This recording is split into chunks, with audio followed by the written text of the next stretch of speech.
इसमें भविष्यवाणियां पहले हुई हैं और सुबह हमारे भोजराज जी के सुपुत्र रमेश जी आए थे, जो बड़े अच्छे विद्वान भी हैं जोधपुर के। उन्होंने भी ज्योतिष में कई भविष्यवाणियां की हैं और अच्छा से वो सत्य भी निकलती है। यदि गणित हमारा सही होगा तो निश्चित रूप से 100% फलादेश सही होगा। यदि हमारे गणित में कमी होगी, देखने में कमी होगी, समझने में कमी होगी, ज्योतिष के ज्ञान में कमी होगी, तो कहीं न कहीं फलादेश में भी कमी होता है। और वहीं से हमारे ज्योतिष विज्ञान को लोग गलत तरह से आंकते हैं।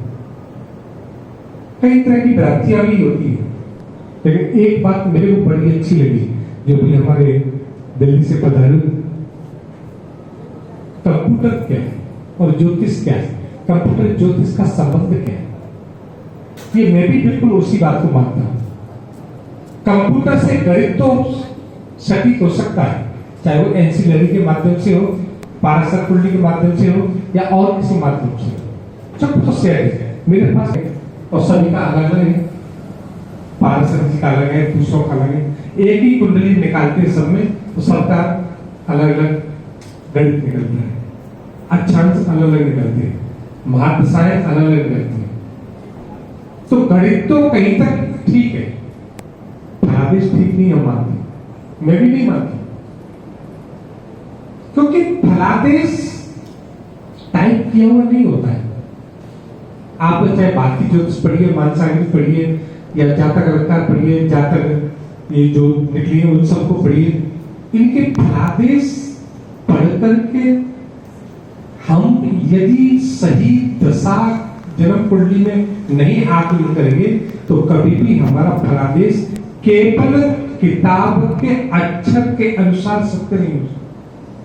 तो मानसागरी का फलादेश अलग है, भारतीय ज्योतिष का अलग है, पारसर कुंडलियों का अलग है, द्वादश ज्योतिष भावों का अलग है, सभी का अलग बैठता है।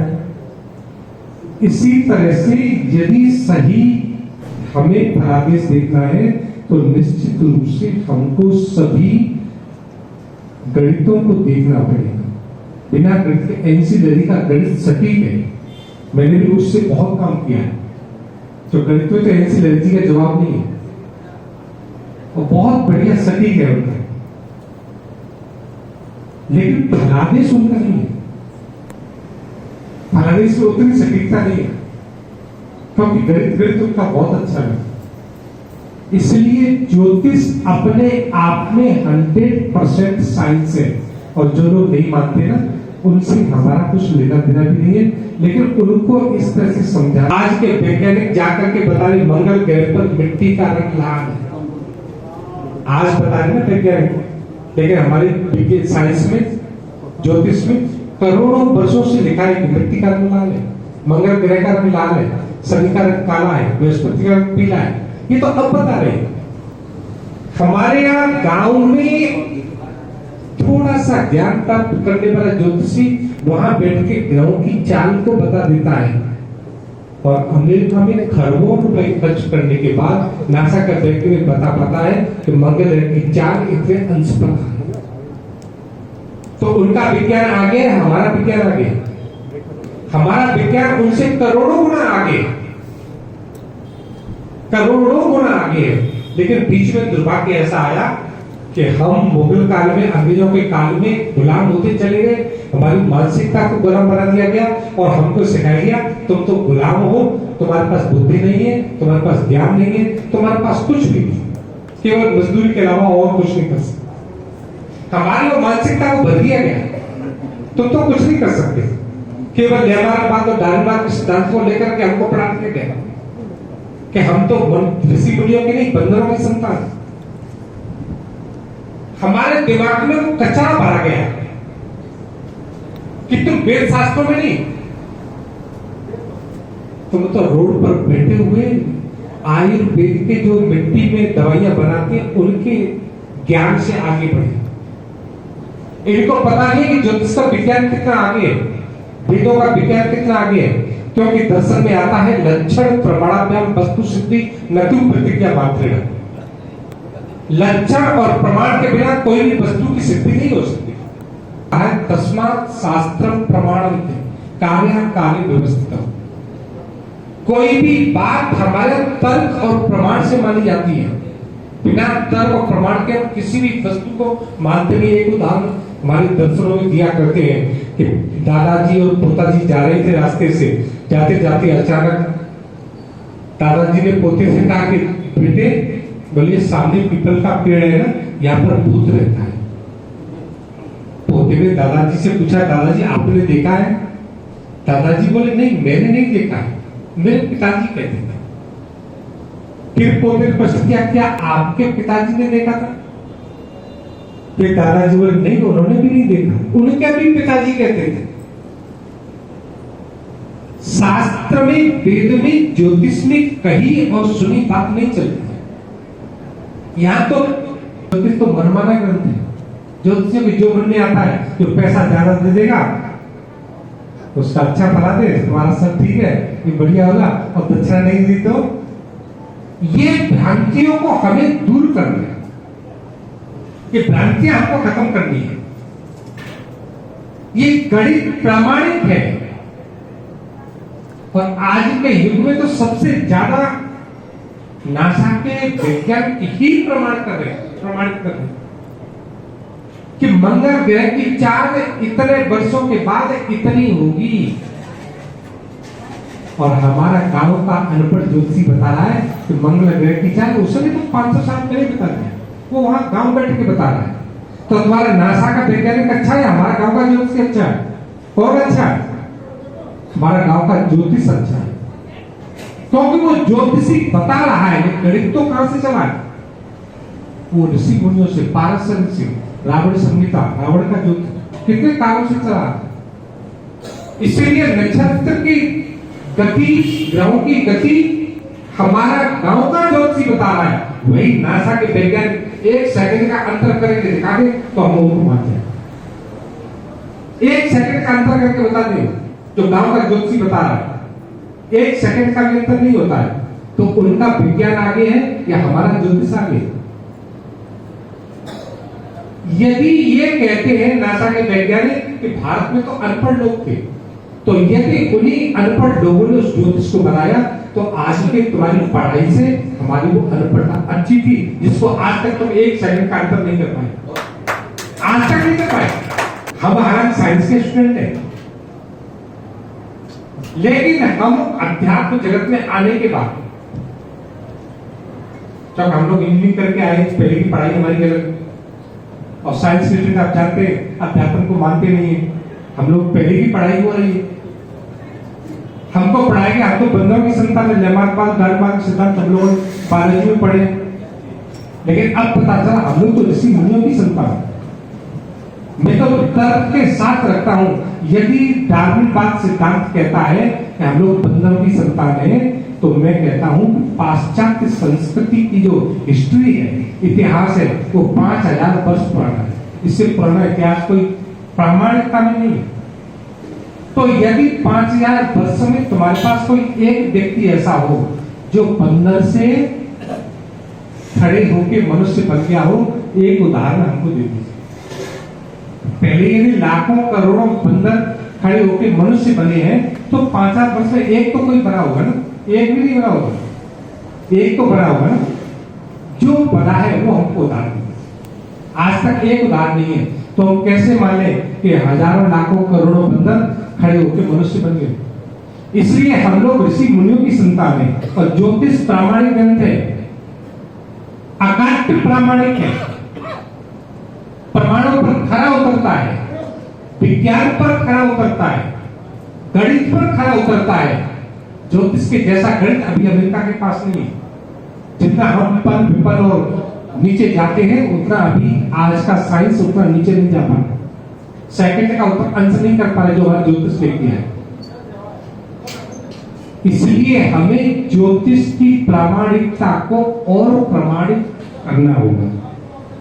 जो भ्रांतियां जो फैली हुई है उन भ्रांतियों को खत्म करके अपने ज्योतिषों के स्तर सम्मेलन करके उनको इन बातों को समझा करके फिर वो समाज में इन चीजों को सामने रखे, भक्तों के सामने रखे, जो आपके लोग आते हैं दिखाने के लिए उनके सामने रखें, तो आपकी भी प्रामाणिकता होगी, ज्योतिष की भी प्रामाणिकता होगी और इस विज्ञान की भी प्रामाणिकता होगी, क्योंकि बहुत बड़ा विज्ञान है। इसे हमारे रामेश्वर शर्मा जी पोखरण से आए हैं, बड़े अच्छे पोखरण के ज्योतिषी हैं, खड़े हो जाइए एक मिनट। और हमारे काफी अच्छे नजदीक हैं और पोखरण में हम जब भी जाते हैं तब आप हमारे साथ रहते हैं और सभी चीज करते हैं। तो देखा है इन्होंने कि ज्योतिष आज के समय में आपकी हमारी समाज की जितनी जरूरत है, पहले जितनी जरूरत थी उससे ज्यादा अधिक जरूरत आज है।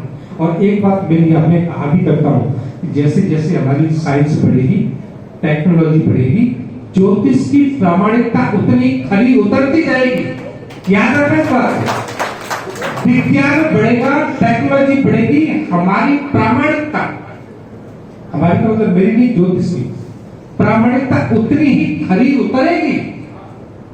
और ये दुनिया के लोग, विश्व के लोग, नास्तिक लोग इसको मानने के लिए विवश होंगे, मानने के लिए विवश होंगे। ये हमारी शास्त्रीयता है, यही हमारी वैदिकता है और यही हमारी सांस्कृतिकता है, ये जरूरी हमारे लिए। इसलिए हमें और आप सबको इन सब चीजों को ध्यान देते हुए कुछ जो भ्रांतियां होती हैं उन सबको एक दूसरे के सामने रख करके, क्योंकि बहुत सारी बातें जैसे अभी सामने रखी, अभी राष्ट्रीय में गया था, अभी मैंने देखा सारी बातों के निष्कर्ष निकाले और जो भी मन में भ्रांतियां होती है उन सबको सामने रख करके उनका निराकरण होगा और निराकरण करके उन बातों को समाज में हम पुनः स्थापित करें, स्थापित करके ज्योतिष की जो प्रामाणिकता है उसको स्थापित करें। और ज्योतिष का भविष्य है, वेदों का नेत्र है, 6 अंगों में से ज्योतिष आता है, व्याकरण, नृत्य, ज्योतिष 6 अंग है वेद के, उनमें से एक है। यदि वेद प्रामाणिक है तो ज्योतिष भी प्रामाणिक है। वेद का एक अक्षर भी हम लोग अलग नहीं मानते, एक मात्रा भी गलत नहीं मानते, मात्रा छोड़ दिए विसर्ग भी हम गलत नहीं मानते, और विसर्ग छोड़ दिया अलंत भी हम गलत नहीं मानते। कोई गलत करके दिखा दे और फिर जो संस्कृत का अर्थ निकाल के दिखा दे, ये विश्व की सबसे प्रामाणिक भाषा है, सबसे प्रामाणिक है। अभी कंप्यूटर को और टेक्नोलॉजी आने दीजिए, यही वेद और संस्कृत टॉप मोस्ट सिद्ध नहीं हुए तो विश्व की कोई भाषा टॉप मोस्ट सिद्ध नहीं हो सकती। सबसे टॉप में आएगी वेद, और वेद का ज्ञान अभी बढ़ना है, क्योंकि जितनी वैज्ञानिकता अभी बढ़ी है उससे करोड़ों गुना साइंस अभी हमारे वेदों में है। जो मेरे वेदों को पढ़ा है, चारों वेदों को मैंने पढ़ा है और वेदों के ऊपर ही मेरी पीएचडी है। जो वेदांत जिसको कहते हैं मीमांसा दर्शन, उस वेदांत हम लोग अपनी भाषा में कहते हैं उत्तर मीमांसा बोलते हैं, उसके ऊपर मेरी पीएचडी है और संपूर्ण यूनिवर्सिटी बनारस से मैंने पीएचडी किया, तो मुझे पता है उसकी प्रामाणिकता है।